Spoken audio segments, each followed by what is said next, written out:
Chairman कंचन यादव जी को आमंत्रित करता हूं कि आए और अपने व्यक्तिगत शॉर्ट समय में कुछ समय में ही अपनी बातों को गागर में सागर बनने का काम करें। बहुत बहुत शुक्रिया। विषय पे बहुत शुक्रिया आपका। आपने कहा कि विषय पर बात करें तो मैं डायरेक्ट विषय पर ही आ जाती हूँ।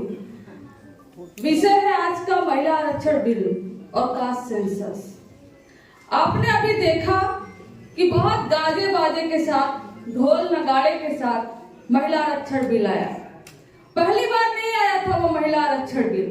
1996 में 12 सितंबर 1996 में पहली बार ये महिला आरक्षण बिल जब सदन में रखा गया तो उनसे पूछा गया, भाई महिला आरक्षण बिल है, समाज की सभी महिलाओं को पार्लियामेंट में पहुंचाने के लिए यह बिल आया है, तो इसमें ओबीसी महिलाओं के लिए कोटा क्यों नहीं है? जब ये सवाल उठा तो सवाल उठाने वाले लोगों पर महिला विरोधी होने का तमगा लगा दिया।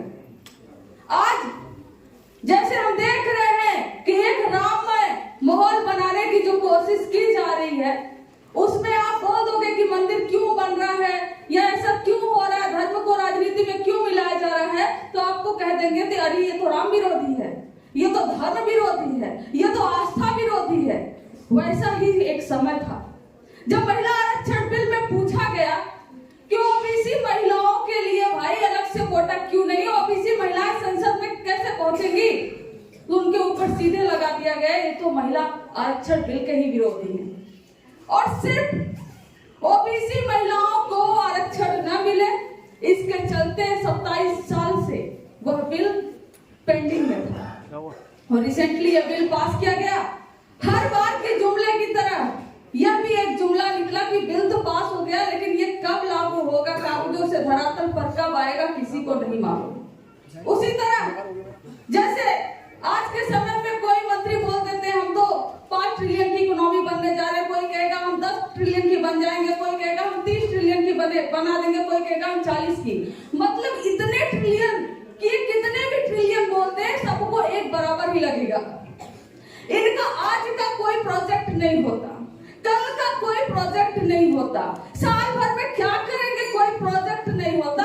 इनका प्रोजेक्ट तब होता है जब शायद ये कहना उल्टा होगा कि 2047 तक कितने लोग जो 50-60 साल के होंगे कितने लोग बचेगा, ऐसे ये प्रोजेक्ट बनाते हैं और फिर वो प्रोजेक्ट एक जुमला निकलता है। हमने देखा बहुत सारे हमने जुमले देखे। तो मैं महिला आरक्षण बिल पर ही बेसिकली बात करना चाहती हूँ। महिला आरक्षण बिल में जब ये विरोध हुआ, अभी बता रहे थे बीएसपी के इसमें बहन मायावती जी थी, लालू प्रसाद यादव जी थे, मुलायम सिंह यादव जी थे, शरद यादव जी थे। इन्होंने जब कहा कि ओबीसी के महिलाओं को अगर बिल अलग से कोटा अलग से नहीं दोगे तो ये बिल हम पास नहीं होने देंगे। बिल गया सुधार के लिए, लेकिन सुधार के लिए भी सवर्ण महिलाओं को दिया गया और वो कोई भी अमेंडमेंट नहीं किए, कोई भी सुधार नहीं किए और वापस दे दिए। बोले कि ऐसे ही अभी फिलहाल लागू कर दो, समय की अगर मांग होगी, समय की अगर जरूरत होगी तो भविष्य में ओबीसी महिलाओं को कोटा दे दिया जाएगा।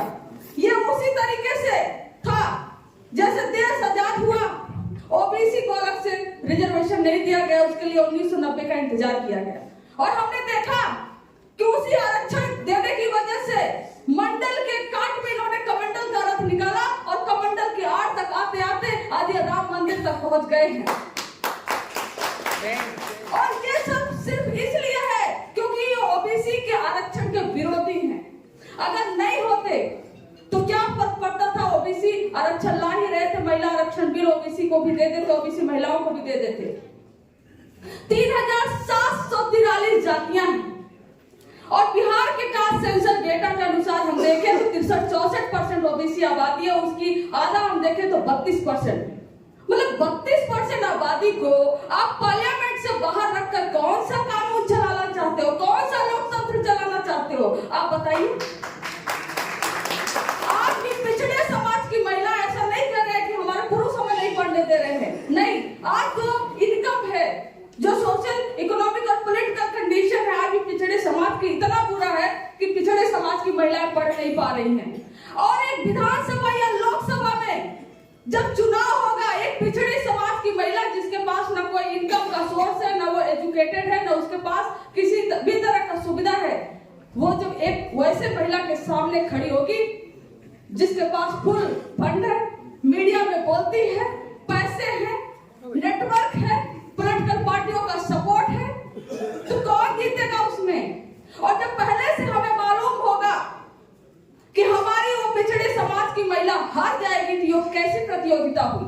ये तो आपको मालूम है कि हम हारेंगे, और आप कहते हो कि दो ना अपनी महिलाओं को टिकट, ओबीसी महिलाओं की, पिछड़ी महिलाओं की। इसका मतलब है आप सीधे कह रहे हैं कि हम नहीं देंगे, तुम अपनी महिलाओं को दे लो। मतलब आप टिकट, आप जो बिल लेकर आए हैं संसद को पूरी तरीके से सामान्यीकरण करने के लिए लेकर आए हैं, आपका यही मकसद है। आप चाहते हो जो बचे कुछ ओबीसी के लोग हैं उनको भी वहां से हटाकर अपने ही समाज की समस्त महिलाओं को उसमें लाकर रख दे। तो ये एक तरीके का छलावा है जो किया गया है। समय बहुत कम है, हालांकि मैं बहुत कुछ बोलना चाह रही थी, लेकिन मैं थोड़ा सा 2 मिनट और लूंगी इस पर। अब आता है कास्ट सेंसस। कास्ट सेंसस पे इनका एक मत नहीं, कहते हैं कि हम कराना चाहते हैं, कभी कहते हैं ये तो जात में तोड़ देगा। अरे जब आप कहीं पर यादव सम्मेलन कराते हो भारतीय जनता पार्टी वाले, और कहीं पर आप ब्राह्मण सम्मेलन कराते हो, तो क्या उससे जातिवाद नहीं फैलता है? लेकिन जातिवाद आपका तभी फैलेगा जब आप कास्ट सेंसस करा दोगे। और उसी कास्ट सेंसस का बिहार में नतीजा है कि जो गरीब है, चाहे वो किसी भी जात से हो, उनको बिहार सरकार ने 94,33,312 लोगों को उनके खाते में 2 लाख रुपए देने का निर्णय लिया है, ताकि असंगठित जो क्षेत्र है उसमें वो अपना व्यवसाय शुरू कर सके। आरक्षण को बढ़ाया गया और इसका फायदा बहुत जल्द ही दिखेगा। इसलिए समय की मांग है कि कोटा विदिन कोटा के साथ महिला आरक्षण बिल को या उसको अमेंड किया जाए, और जो कास्ट सेंसस हो वो देश भर में कराया जाए। अगर ये आप नहीं कराते हो तो आप कितना राम मंदिर अपना चुनाव प्रचार में लगाकर उसके आड़ में छुपकर प्रचार कर लो, लेकिन 2024 तो आप नहीं जीतने वाले हो। वोट तो हमें ही देना है, वोट तो ओबीसी को ही देना है, जो इस देश की एक सबसे बड़ी आबादी है। Thank you.